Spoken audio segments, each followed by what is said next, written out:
had all this Okay. time, I could have came up with a background. Okay. Dude, Hey! Now can you see me? Hi. I can see What's up, buddy? you. Hey. All right. Hey, everyone. Ready? Okay, we're going. We're ready. Let me make this a little bit bigger for everybody. You're being projected right now. So your face is huge on the wall. Okay, my name is Ash Matkowski. I'm a filmmaker in Denver, and I've been idolizing Gummo for a long time. I'm a film school dropout, but when I was in film school, I tricked my class into watching it. And the best thing about this movie is that it's very divisive, and it creates strong, passionate reactions for people. And about half the class walked out, and about half the class never talked to me again. And that's fine, but there's something very special about this film, so I wanted to screen it tonight and show some people who haven't seen it before. Thanks for being here. I know it's COVID, so you don't, I doubt that you have like a ton going on, but yeah, thank you for being here. Seriously, it's super cool. Everybody, Nick here was Tummler on the bottom, and then Jacob over here was Solomon. We all have a ton of questions. We're gonna try to not bombard you. I'm gonna give people turns. I want to ask like 10, but I'll pass it off. Elijah, you want to come up here? All right. Elijah's a filmmaker as well. What's up? how's it going? It's going pretty good. You just finished the movie. You just watched Gummo. Oh, get closer. Sorry. Yeah, we watched the movie, and immediately, I don't want to just jump into things, but I'm probably going to just for the sake of time. But immediately, I was wondering. Obviously, you guys were pretty young when the film was made, and I don't know how aware you guys were of the content that was being presented to you. But as young teenagers, I don't know how old you guys were when it was made, but what was it like being a part of something that was maybe controversial? And were you aware of that? Were you aware of the dead cats? Were you aware, I just want to know the impact it left on you and what you guys were maybe thinking at the time. You want to take us swing at that first, man? Okay. So for me, it was I was a little older than Jacob, and for me, it was just I was 16 or something, just being subversive, being shocking, sounded like a lot of fun, and it was. So yeah, I was aware of what all was going on in the content. I mean, some of the content came back to me and I was like, oh, okay, that's a little shocking. But some of the things we weren't privy to, we weren't involved in the shooting of or whatever. But for the most part, yeah, I was all on board to just, have fun. 16-year-old burn the world down, and who gives a shit about the consequences? Yeah. So I was having a lot of fun. Yeah, all right, how do you answer this question? All right, so I mean, a lot of what I was in was scripted. So, in terms of having an idea of what was coming, I would say that, and Nick, I don't ever want to speak for you, but I think like even a lot of like what you and I did together was already in the screenplay, and you and I had met each other a couple of times before we got on set. So I mean, it was shocking to me in the sense that the stuff that I had done before Gummo, so the films and TV and previous projects had higher budgets and had more of kind of mainstream Hollywood productions. So, it was a little bit more jarring in the sense of, oh, there's another type of filmmaking out there than what I'd been used to. But I don't know. I think I was pretty pretty conscious of what was going on. I didn't realize the movie would have such a impact until the premiere. For me, and I don't know, Nick, like I had a buddy of mine who was into everything that was you weren't supposed to be into at 13. And I took him to the premiere because I didn't know who else to bring. And when I walked out, he was like, dude, that was badass. And I was like, all right, if you like it, then then it means something. So I think it wasn't until the project was completed that really had an idea that there might be something there. And then for me, it kind of took off like wildfire. Like that next year, maybe year and a half after the movie was released,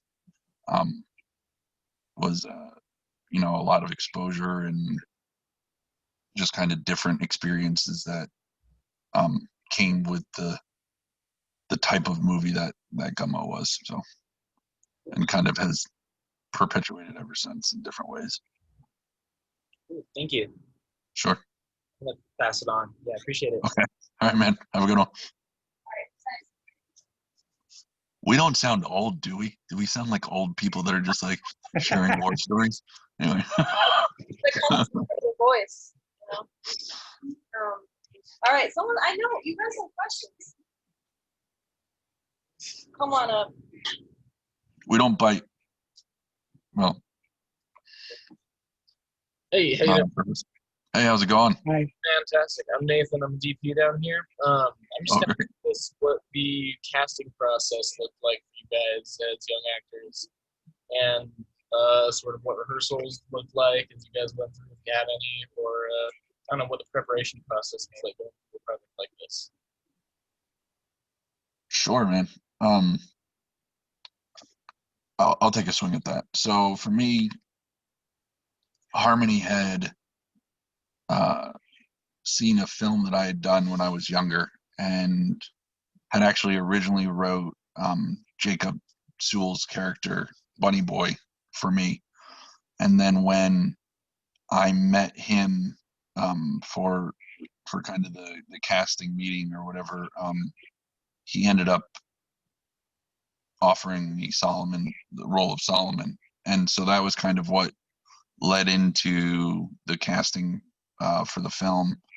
And then in terms of prep, I mean, I don't know, Nick. I mean, we did a lot of rehearsals. I mean, we had rehearsal time, before we shot, but we shot a lot of stuff on that movie. I mean, so I think a lot of what we did, we caught on film, and we shot with Jean-Yves Escoffier, who, is kind of crazy in his own right. And, just got any kind of shot that he could think of and got the camera in places that maybe you shouldn't bring a 35 millimeter camera with you. But, I mean, so anyway, I'll stop talking, Nick, because I want to give you time, but that was kind of my. Okay. As far as, meeting up and, as far as I understand it, Harmony actually saw me on the Sadly Jesse Raphael show and was like, get him. I want him. He's Tummler. And so they flew me out to audition. I got a call out of nowhere. I had never done anything before. So when they were like, hey, this guy who had something to do with kids wants to fly you out to New York to audition for a film, I was like, yeah, absolutely. Sure. Yeah, that sounds like a lot of fun. As far as prep went, we had a lot of time to work together. They made sure I think there was one scene, for whatever reason, Jacob and I hadn't rehearsed, and they got pretty pissed about that. But with the cats. Yeah, I forgot about that. Was that? I don't know. It was the what was the scene? I can't remember. Or maybe you weren't there. Maybe it was. No, you were there. Yeah, the old lady. Oh, Yeah, I don't know if I could not remember my lines at all. And they sent us home, and like Harmony that was the only time I ever saw him mad at something. When I just could not remember, I hadn't read the lines enough or whatever. when we shot her in the foot, or you shot her in the foot. Somebody did. That's funny. And yeah, other than that, yeah, we'd always have a little time here and there to work on our lines. We knew what scenes we were filming over the next day or two.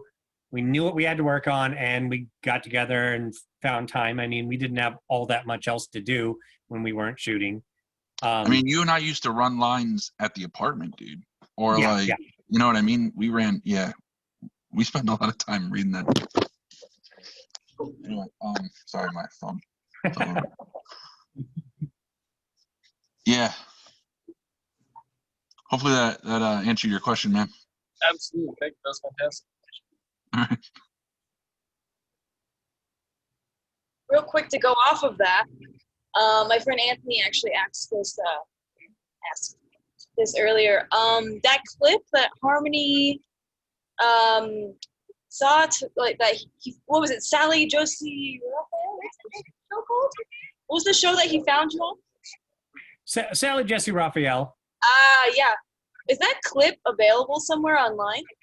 So I know I've seen a clip before, but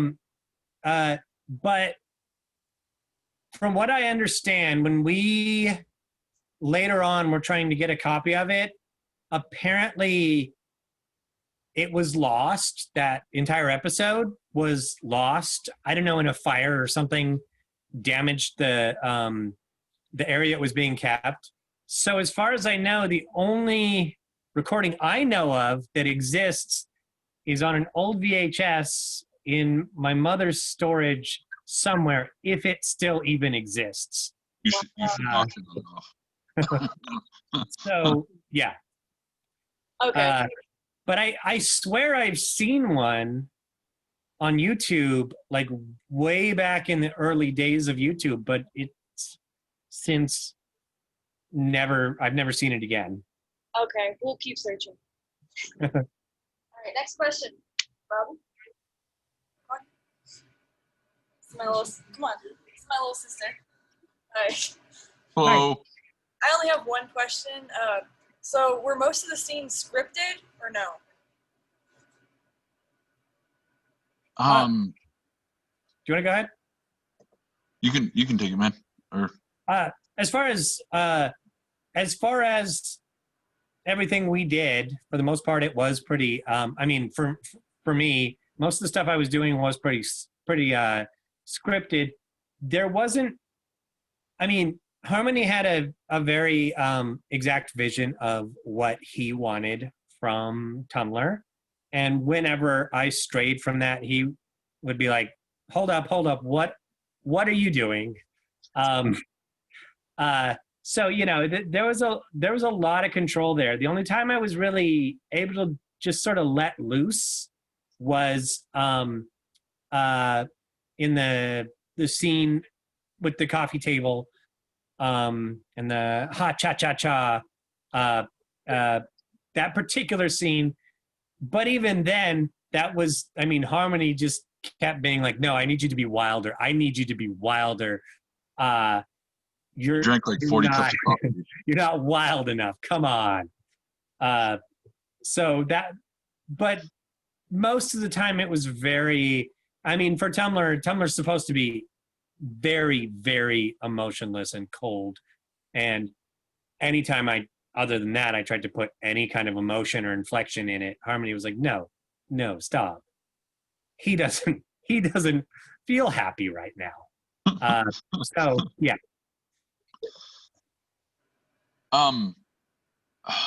Yeah, I think I'll probably parrot a lot of what Nick said. A lot of what we did, and I think Jacob might have had a little bit more freedom in some of his scenes, but he doesn't talk either. So, I don't know. Does he ever talk? I don't know. I haven't seen the movie in like 20 years, but I think he has a couple words. Does he? Couple lines. Do you guys know? You just watched the movie. Does Jacob talk? Yeah. No, I don't think he does. I don't know. Anyway, it'd be one of those things. We'll figure it out one day. We'll ask him.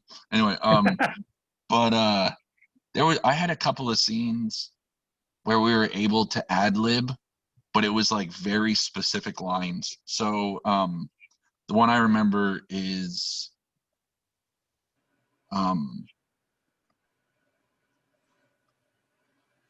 about the cat, and like I think I say something like it looks like my mother.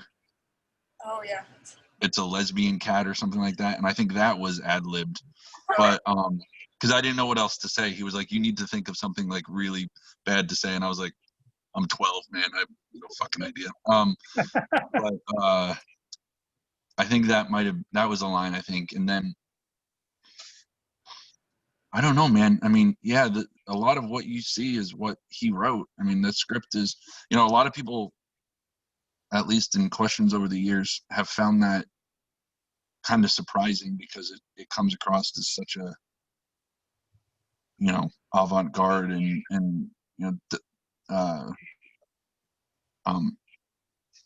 kind of off the cuff movie. But a lot of that was, like Nick said, he had a very specific vision of what he wanted. And I think there are some of the scenes that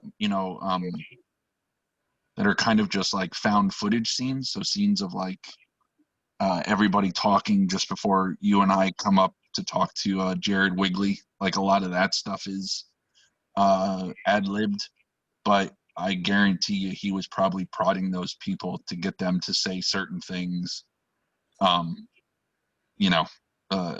they just kind of made it up from whatever. But yeah. Thank you. Sure. Awesome. Okay. All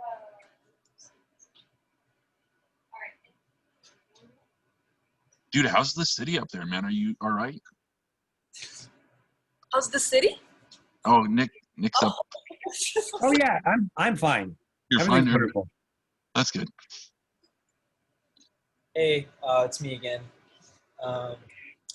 Yeah, so I guess just circling my mind, I feel like we've touched on the script and we've touched on your experiences and the casting process. I'm just curious though, what was the shoot demanding? Were there long hours? Were the locations very, I don't know, just looking at the set design, seemed kind of dirty, kind of gross maybe, like bugs in the wall, Just curious.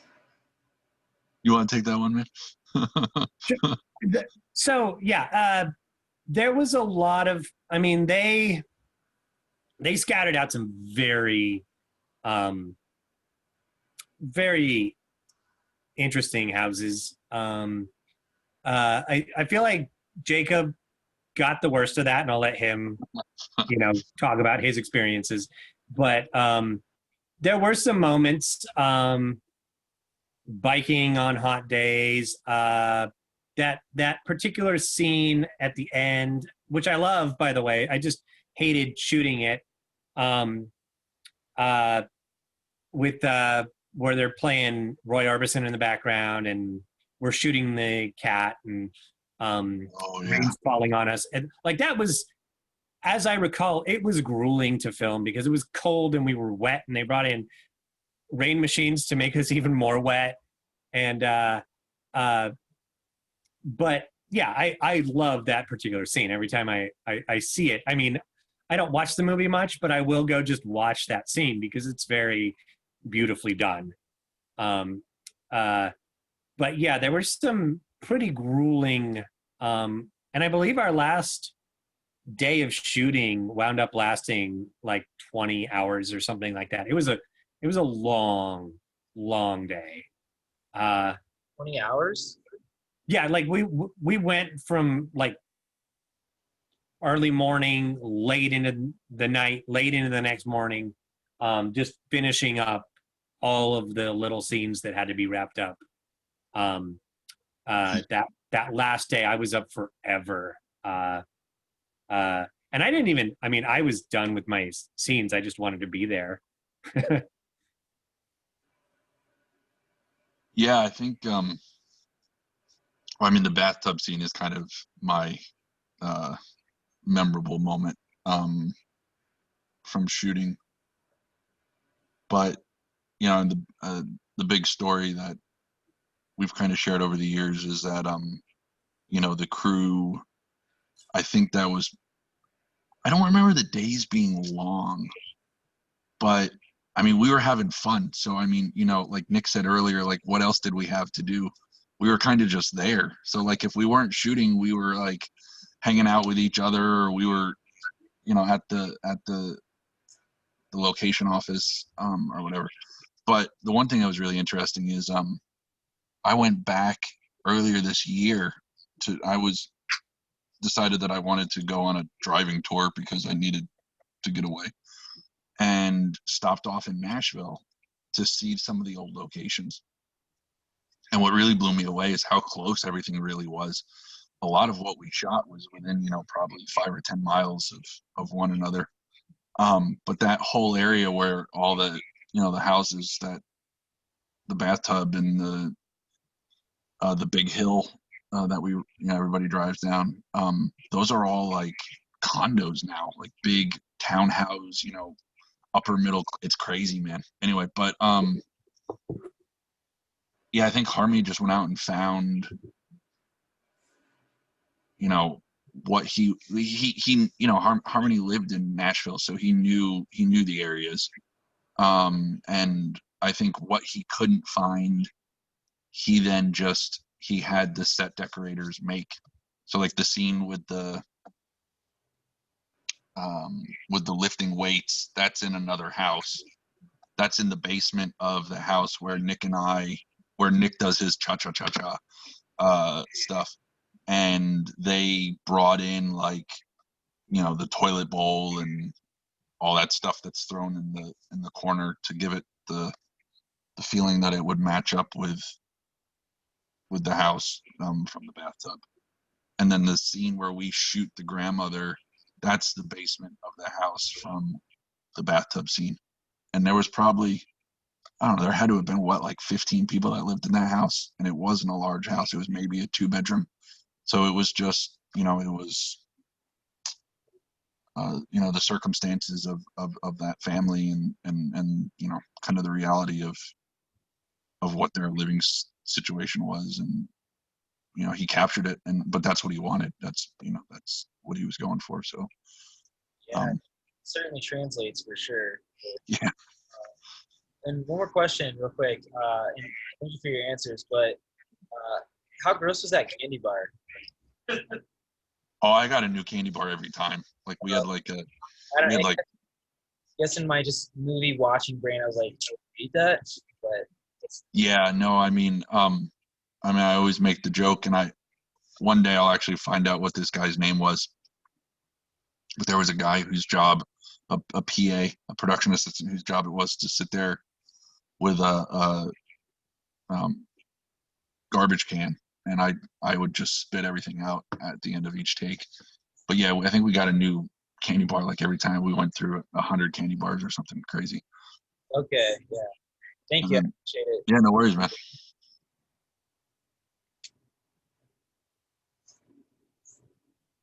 All right, I know there are more. Come on. Oh. What's up, guys? Hey, how's it going? How you doing? I'm not a filmmaker or anything. This is my first time seeing the movie. My old buddy used to be really into it, tried to get me to watch it for a while, but I really liked it. You said that for like the first year or two after it came out, life was pretty crazy and you got a lot of exposure.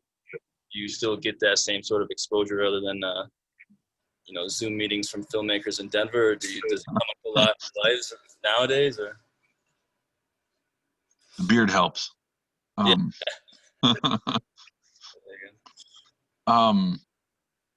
mean, for me, Nick, I feel like I'm talking too much. So if you want to, Go ahead. all right.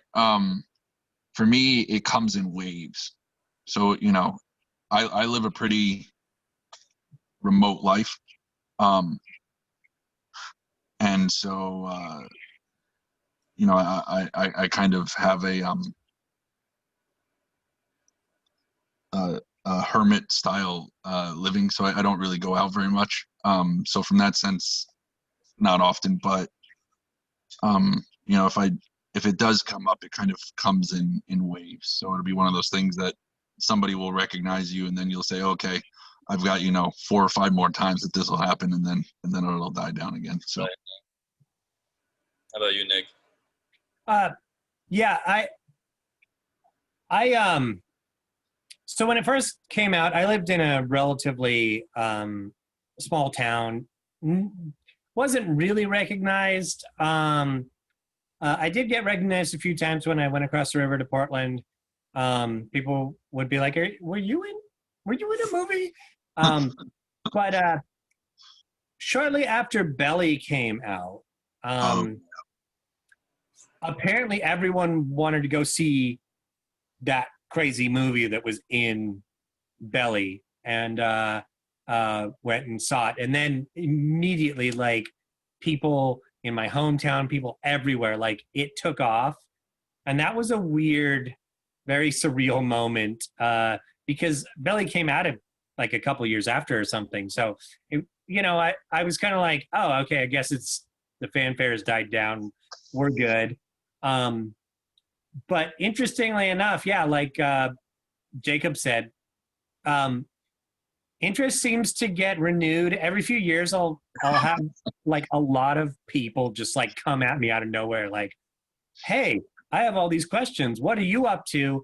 And I don't know exactly what that is that does it, because it's not like it's being released anywhere or anything like that. Just for whatever reason, it seems to gain in popularity and then sort of go out of popularity. And weirdly enough, it always comes back.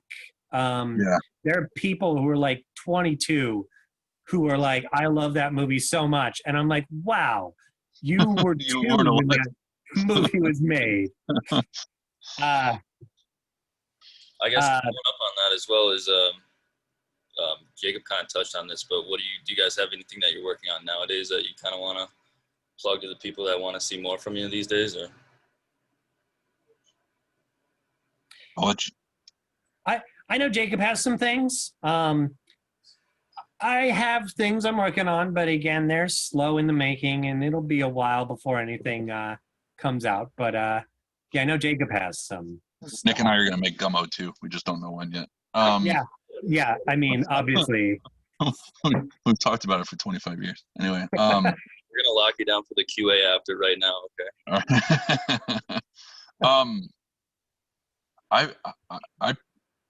Let's see. I've done some stuff this year. I had a really cool web series that I shot a pilot for called Common Monsters on YouTube that turned out really well.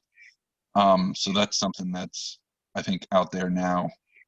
I play a weird shaman character, but it's really, really well done. I finally saw the cut probably about 2 or 3 weeks ago, and the script is fantastic. So that's something that was a lot of fun. And then I've been writing I guess I've been writing. I'm not the illustrator because I can't draw. I've been writing a graphic novel webtoon called Perish. That seems to be kind of getting some traction. So that's kind of out and about. And then, yeah, I mean, Nick and I last year did that reunion, and there's been some interest in us doing some more stuff with that. So I think COVID kind of has killed a lot of that for the moment. But I know there was a couple of what do you call them? Conventions that we were talking about, possibly going to. So we'll see how that all shakes out. But yeah. Sweet. That graphic novel sounds sweet, man. Yeah. It was. I wrote it when I was 19, and then earlier this year, I think it was, or it might have been early last year or late last year. I found a really great illustrator, and her and I started putting it together. So it's been a little while in the making, but yeah, it's been a lot of fun. I really enjoy. I know nothing about graphic novels, and I just like storytelling. So it was cool to see it kind of take shape. Awesome. And yeah, thanks for the question. Thanks, guys. Yep. Mhm.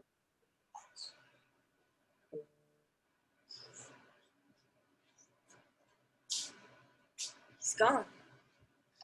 Would lose you, Nick?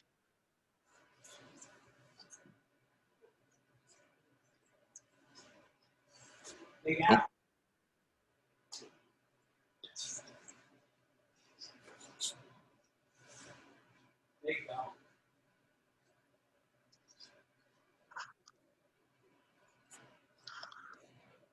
Huh? Get out.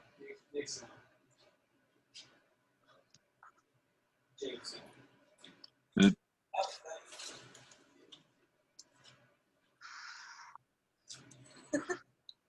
No, he's gone.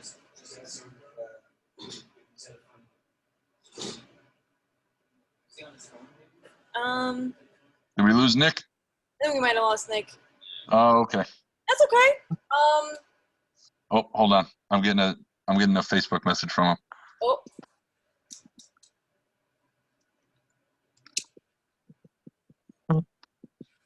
Okay. He said, give me 1 second.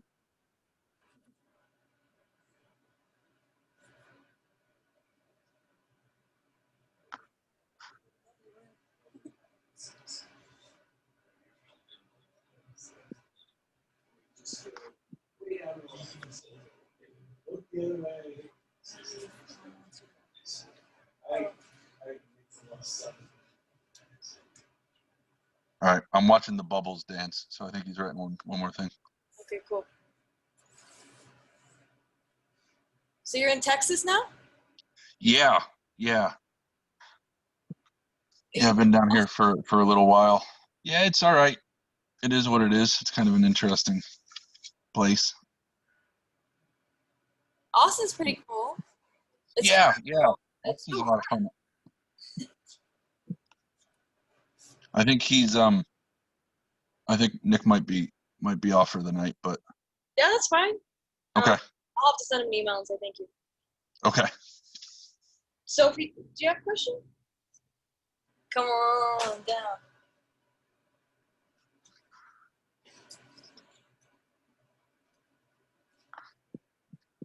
Hi. Hello, how are you? Hold on, give me 1 second. How's it going? Good. How are you? Oh, living the dream. I just wanted to ask what your favorite, what kind of movies do you like?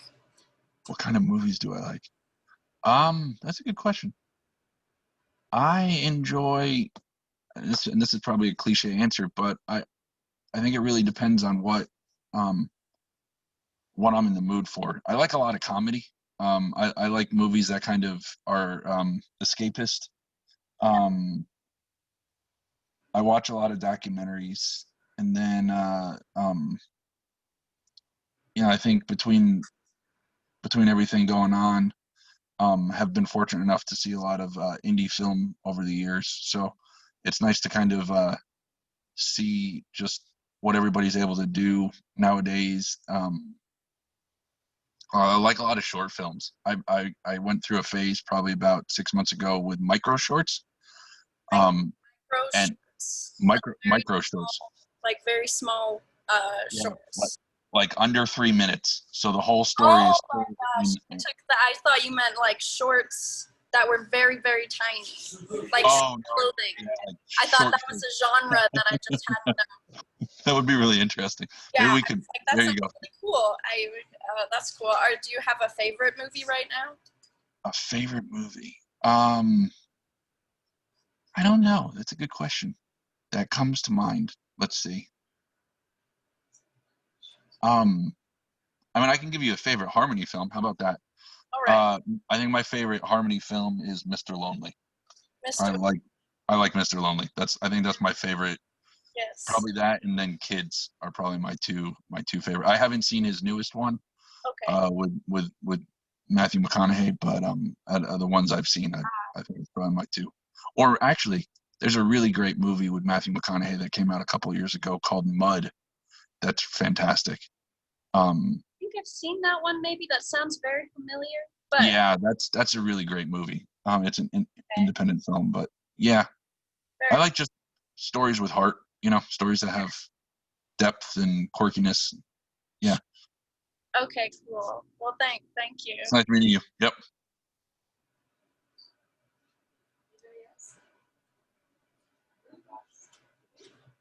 All right. I guess it's just me. It's just you and me. A big question I guess I've always had as like a writer director is just I guess Harmony's methods of direction with you and how he worked with you and how he felt like made you feel comfortable and yeah, just like his direction style. His style. Yeah. Yeah, I mean, I can really only speak to his style from an actor's perspective because I wasn't a part of any of the real kind of shot list development or anything like that. But again, to kind of to reiterate what Nick was saying earlier, Harmony really knew what he wanted, and I've heard other filmmakers speak of this kind of with their own experiences. I believe anyway that when Gummo was made, it was kind of a resurgence for independent film. So we were really lucky to make the movie when we did, because and you may experience this in your own work now. The money for independent movies that existed in the 90s doesn't really exist anymore. So to get several $1 million as a first-time director, I mean, he had kids behind him, so that was helpful. But to have a full-fledged production company behind you with a full crew and a shooting on 35 and shooting with John Eves and stuff, I think is not really there anymore. So that was a big help for us. But with that being said, we had a lot of time. So whoever did the production for that movie, the producers, Robin and Scott and Kerry Woods, really understood, and probably with Harmony, but I can't speak for that, but probably really understood, or Harmony really understood what he needed, and then they gave it to him. So I mean, the scene that Nick was, well, you guys heard it, right? The last day of shooting, we shot for 20 hours. I wasn't there that day. I ended up wrapping earlier than Nick did, but I was in the bathtub for 18 hours over 2 days. That's why you're so pruned. That's my fingers were so pruned. And so that, we had time, and the question earlier about the chocolate bar is something that I've been asked over the years. And, people always say, how could you eat it when it fell in the water? Well, that wasn't scripted. I had just been in it for so long that I didn't want to be in the bathtub anymore. So I picked it up out of the water and ate it, but because we shot so much, Harmony had the option to take cuts like that and put it in the film and stuff. And so, even this, I think one of my favorite scenes is, the two boys that come to the door, selling the candy bars, right? And afterwards they're talking about, getting the money and all that stuff. That's all scripted. Harmony wrote that. That's in the screenplay. And so, he really had a good command of that story. So I think that's probably where a lot of his genius and preparation kind of came from, was that he really, and then over the years, just, seeing when people have that level of preparedness, especially for writer directors. My experience, usually they're good at one thing and not the other. So maybe they're I mean, I've had films that I've done where the screenplay is absolute shit, but the directing is phenomenal. And you look at it and you're like, okay, well, you know what you're talking about, you know your characters, you know, but it never really came across in the screenplay. And then I've had other ones where the screenplay is some of the best stuff I've ever read. I mean, Harmony is a phenomenal writer. And you know, you read it and then you get on set and you're like, man, you don't know your ass from your elbow. So I think Harmony he had a lot going for him. He had you know, a lot of help, and he had a lot of you know, Nick was saying, you know, when we were on set, we were in our own little world. I mean, you know, when we weren't shooting, we weren't off, you know, jet setting to LA. Oh, there he is. I've been talking all the bad stuff about you since you've been gone. Anyway, but I was just saying, the question was, you know, Harmony's directing style and writing. And I was saying that, like, you know, we had a lot of time together, so he got stuff that, because we were all always together in one way or another. Even when we weren't shooting, we were, you know, a lot of the times we were on set or you know, together, or, you know, experiencing. So anyway, Thank you. so that was my long-winded answer. No, thank you. I appreciate that. Sure. Does Nick want to hear the question? Nick, do you want? Yep. Yeah, if I could hear it, sure. Yeah, it was just being a writer-director, I've always been very curious about Harmony's directing style, like his coaching, his relationship with you two, basically how he worked with you guys on set and things like that. So definitely, I got the feeling that Jacob, myself, the talent were definitely priorities. He made time. He made sure. I mean, he wasn't hanging out with us every day, and he had a lot of things. He didn't want us to watch dailies. You know, he had these things where that he did on his own, but he'd take us out on tours of the city. He'd just come out and hang out with us.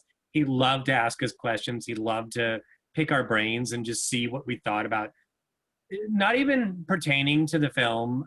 Just he'd come in and ask you the weirdest question, and you just give him your best possible answer. And it was incredibly entertaining, and he just seemed to love doing that to people, just catching them off guard and hitting them with weird questions or ideas. I know that a lot of his, he definitely, while he was very controlling of certain characters, he definitely had an improvisational style where we'd be hanging out and he'd just come up with an idea like, hey, let's do this. And he'd throw it together in his brain. And sometimes they'd be like, no, that's really dumb. Don't do that. Yeah, all right. Other times it would wind up in the film. I feel like some part of him was, how I put it was, I mean, Harmony is essentially just, well, at the time he was a lot younger, and all of that was just pure chaos, just weaving through the world. And really, I am surprised he was able to cobble anything together at times, but he clearly, like, he was chaotic, but he was charismatic. Like, you liked being around his chaos. You liked doing things with him. As far as his style, I definitely like certain aspects of it. Again, I think he puts chaos in the film, and I believe he is just a chaotic person. That is conveyed very well. I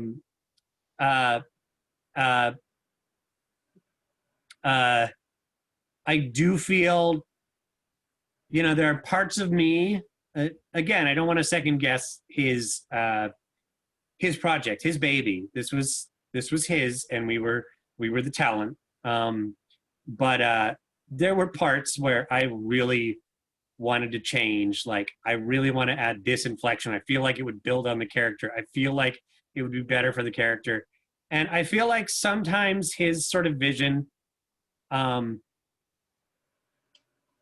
denied that. And again, I don't know. I was 16. What the hell do I know about making a damn film? But I feel like he might have missed a few opportunities due to that. Just, he was stubborn, and he wanted his way. I think he and John Eves had their own language that they spoke. Oh yeah. So they would always come up with interesting opportunities, and you would kind of be off to the races. So That's super cool information. Thank you guys. yeah, he definitely sorry. This No. just he like, I think from a cinematic perspective, I know Harmony definitely had the vision, but I think John Eves is probably the reason that it came to life, because he understood what Harmony wanted, and then just he had the experience to pull it off, and he didn't give a shit. Like, he was, there was times when and Nick, I don't know if you experienced this, but the producers would say, hey, we got to move on because, either we were running over financially or we were running over on time. And they would, John Eves would say, no, we're going to get this shot. He wouldn't care what anybody said, and he would go out and do it. But that's the kind of person he was. I mean, he, grew up in that kind of filmmaking. So they worked really well together because they both had that kind of fuck you. I hear that works. Yeah. Awesome. Well, that's crazy. I want to let you guys go to bed. So, all right, Elijah, come on. Yeah, so just one question. It's a pretty easy one, but yeah, I think Harmony Korine is like probably one of the most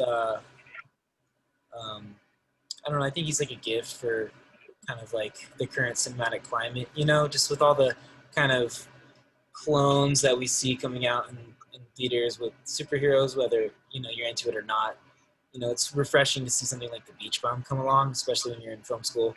And you guys got to work with him, which is really kind of extraordinary. And I was wondering, even though you had that experience once before, would you guys ever consider working with him again? And maybe this is too personal, so if it is, just feel free to ignore it. But, do you guys still keep contact with him? I don't know, Nick, you want to go first, or?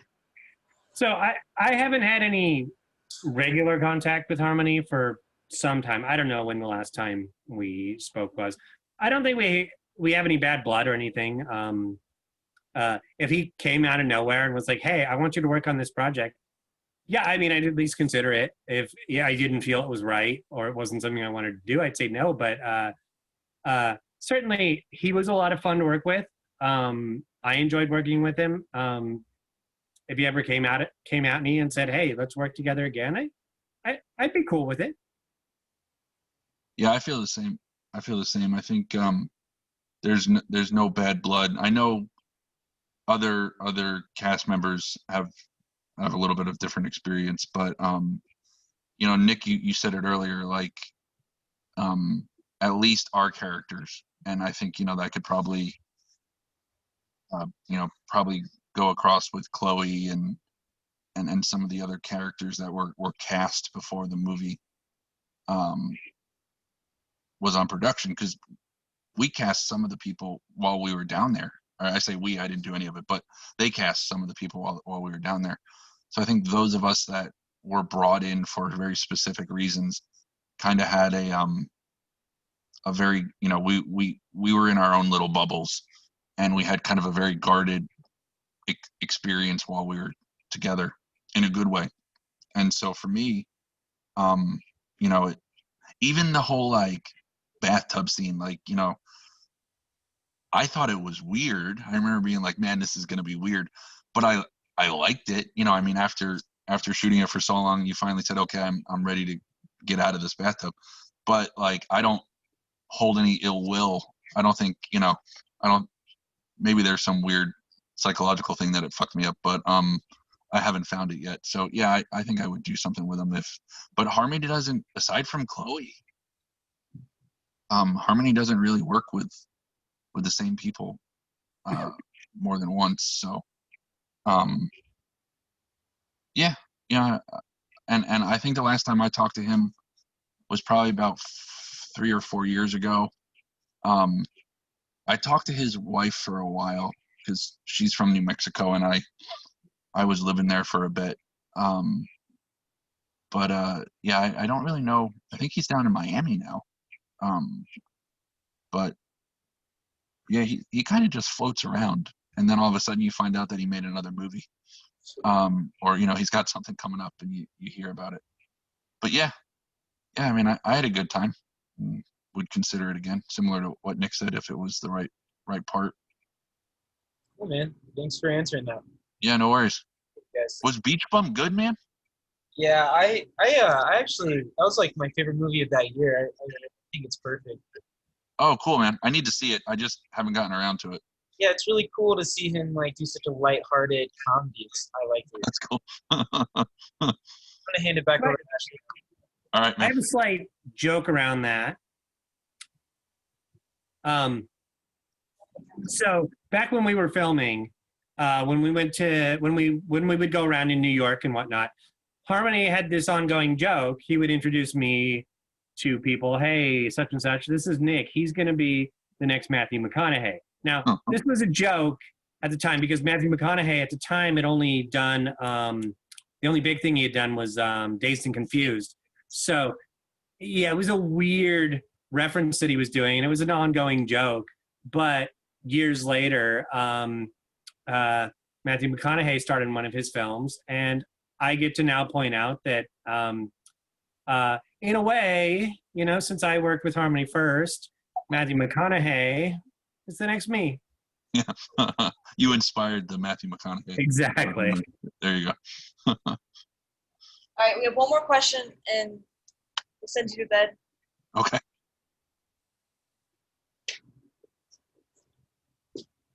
Hey, y'all, I'm Luke. Hey, Luke. Just a long-time listener, first-time caller. Quick question. What's your favorite type of cheese? Sorry, say that one more time. What's your favorite type of cheese? Type of cheese. Take your I time. like blue cheese, man. Blue cheese? Yeah. Yeah, I like blue cheese. I am a huge fan of Gruyere. Yeah, that's. There we go. Giant Gruyere fan. Now I know what to buy you for Christmas. Thanks, guys. Yeah, no worries, man. All right, that was a lot of time. Thank you so much.